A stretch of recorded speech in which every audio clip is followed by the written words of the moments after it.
Best 20 સ્ટોક્સની watch list અમે આપના માટે રેડી કરી છે. આજે માર્કેટમાં નિફ્ટીની એક્સપાયરી બી છે અને મોમેન્ટમ પણ જોવા મળશે, કારણ કે 20 શેર છે કે જેમાં એક્શન આજે જરૂરથી જોવા મળવાની છે. તો ક્વિકલી હું અને અજય બંને 20 શેર છે જેને રિપીટ કરી લઈએ. કોઈ મિસ કર્યું હોય તો જરૂરથી તમે આજે તમારી વોચ લિસ્ટમાં એડ કરી લેજો. અજય જી બિલકુલ, રિકેપમાં જોઈએ તો સમાચાર સ્ટોક GIC ખાસ કરીને જનરલ ઇન્સ્યોરન્સ કોર્પોરેશન OFS અહીંયા હિસ્સો વેચવાની છે, પણ ડિસ્કાઉન્ટ ઉપર છે. રેડ લાઇન ચાલશું. દિવ્યાની ઇન્ટરનેશનલ, સફર ફૂડ અને દિવ્યાની ઇન્ટરનેશનલ મર્જરને મંજૂરી મળી ગઈ છે, તો બંને સ્ટોક ફોકસમાં છે. ગ્રીન લાઇન ચાલશું. અદાણી એન્ટરપ્રાઇઝ ખાસ કરીને જેબિલ સાથે કરાર કર્યા છે AI અને ડેટા સેન્ટર માટે, તો ખાસ ફોકસમાં રહેશે. Green line ચાલશું. નેલ્કો અહીંયા બી જો ઇન્ટરનેશનલ માર્કેટમાં જો એલ્યુમિનિયમની પ્રાઇસમાં બી હેવી કરેક્શન જોવા મળ્યું તો સીધે ઇમ્પેક્ટ જે એલ્યુમિનિયમ સ્ટોક છે ત્યાં જોવા મળી શકે. ઇન રેડ લાઇન ચાલશું. પછી ટેકનિકલમાં વાત કરીએ તો ચોલા ઇન્વેસ્ટમેન્ટ અહીંયા બી ખાસ કરીને જો ડબલ બોટમ સ્ટ્રક્ચર સારું ટેકનિકલ બ્રેકઆઉટ છે. 2 દિવસથી હાયર લો ફોર્મેશન, તો તેજીનો ટ્રેન્ડ હજી બી છે. ઇન ગ્રીન લાઇન ચાલશું. નેક્સ્ટ વાત કરીએ તો ગેલ અહીંયા બી જો જે પણ વેસ્ટ સ્ટેશન તણાવ ઓછા થઈ રહ્યા છે તો એના એક્શનેબલ સ્ટોક ખાસ મોમેન્ટમ બતાવી શકે છે, તો આ બી સ્ટોક છે. ઇન ગ્રીન લાઇન ચાલશું. નેક્સ્ટ બંને નિફ્ટીની કંપની આઈસ્ટર મોટર અહીંયા બી ઓલમોસ્ટ જો તમે માર્ચથી લઈને જૂન ફાઇનલી બ્રેકઆઉટ આપ્યું છે અને મોમેન્ટમ વધારે સ્ટ્રોંગ છે, તો અહીંયા બી તેજીની એક્શન જોવા મળી શકે. ઇન ગ્રીન લાઇન ચાલશું. લાર્સન એન્ડ ટુબ્રો અહીંયા બી સેમ પરિસ્થિતિ છે. માર્ચથી લઈને જૂન સુધી તમે બ્રેકઆઉટ આપીને ક્યાંય ને કંઈક ગેપ ફિલ કરવાની તૈયારી બતાવી રહ્યા છો અને વેસ્ટ સ્ટેશન તણાવ ઓછા થઈ રહ્યા છે, તો આ બી સ્ટોક છે એમાં તેજીની એક્શન જોવા મળી શકે. ઇન ગ્રીન રહેશે.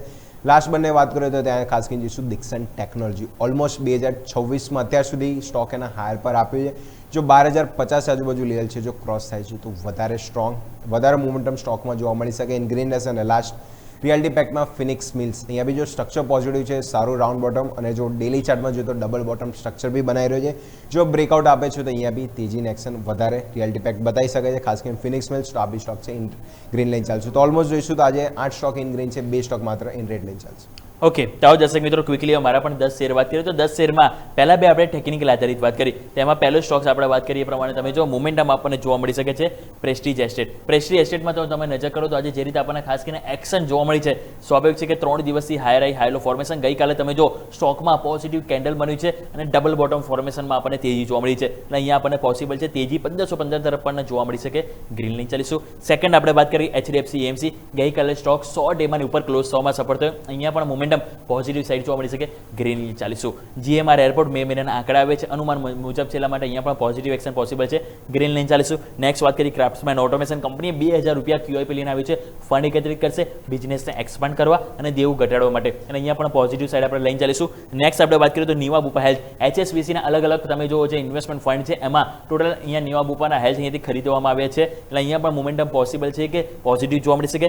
ગ્રીન લાઇન ચાલીશું. RR કાબેલ ઉપર સિટી દ્વારા બાયના રેટિંગ આપવામાં આવી છે, ખરીદીની સલાહ છે, અને એમના Q1 એટલે કે અત્યારે હાલ જે કરંટ જે ક્વાર્ટર ચાલી રહ્યું છે એને લઈને તેઓ પોઝિટિવ છે, એક્સપોર્ટને લઈને પોઝિટિવ છે. અહીંયા પણ ગ્રીન લાઇન ચાલીશું. નેક્સ્ટ વાત કરવા માંગીશ તો HCL ટેક, કે આપણી જે ભારતનું જે AI જે સર્વિસ મોડેલ બનાવે છે, ડેવલપ કરે છે, સર્વમ AI, કે જેમાં તમે જુઓ તો ખાસ કરીને અહીંયા એક હિસ્સો ખરીદ્યો છે 10% આજુબાજુ, એટલે અહીંયા પણ મોમેન્ટમ પોઝિટિવ. ગ્રીન લાઇન ચાલીશું. નેક્સ્ટ પટેલ એન્જિનિયરિંગ, એમની જે જોઈન્ટ વેન્ચર છે એમાં 51% હિસ્સો છે, જેમને એક નવો ઓર્ડર મળ્યો છે, LOA મળ્યો છે. ગ્રીન લાઇન ચાલીશું. લાસ્ટ બે શેર આપણે વાત કરી આરતી ઇન્ડસ્ટ્રીઝ અને ગેબ્રિયલ ઇન્ડિયા. બંને ટેકનિકલ ફોર્મેશન તમે જોશો તો આપણે ડેલી ચાર્ટમાં એક મોમેન્ટમ પોઝિટિવ સાઇડ જોવા મળ્યું છે. મહત્વના રેઝિસ્ટન્સ ઉપર બ્રેકઆઉટ છે, તો અહીંયા પણ આપણે ગ્રીન લાઇન ચાલીશું. તો દર્શક મિત્રો, મારા પણ 10 સ્ટોક છે કે જેને આજે આપણે લીલા નિશાન સાથે જ વોચ લિસ્ટમાં એડ કરીશું. તો બેસ્ટ ટુ બેસ્ટ 20 સ્ટોક્સની વોચ લિસ્ટ અમે આપના માટે રેડી કરી દીધી છે કે જેમાં આજે મોમેન્ટમ પોસિબલ છે. તો દર્શક મિત્રો, ક્વિકલી એક નાનકડો વિરામ લઈ લઈએ, ઇન્ટ્રાડે ગેમને સમાપ્ત કરીએ, અને બ્રેક બાદ મારા સૌથી યશ ભટ્ટ પણ જોડાશે. ઓપનિંગ કેપિટલમાં વિસ્તારથી વાત કરીશું કે આજે નિફ્ટીની એક્સપાયરીમાં તેજી કરશું કે મંદી કરશું, કયા લેવલ ઇમ્પોર્ટન્ટ છે, કયા શેર ખરીદીશું, બધી વસ્તુ વાત કરીશું. એના માટે તમારે શું કરવાનું છે? એક જ કામ, બસ અમારી સાથે આજે જોડાઈ રહેવાનું છે, એટલે કે ન્યૂઝ કેપિટલ માર્કેટ સાથે, કારણ કે અમે છે નફાનું નવું સરનામું.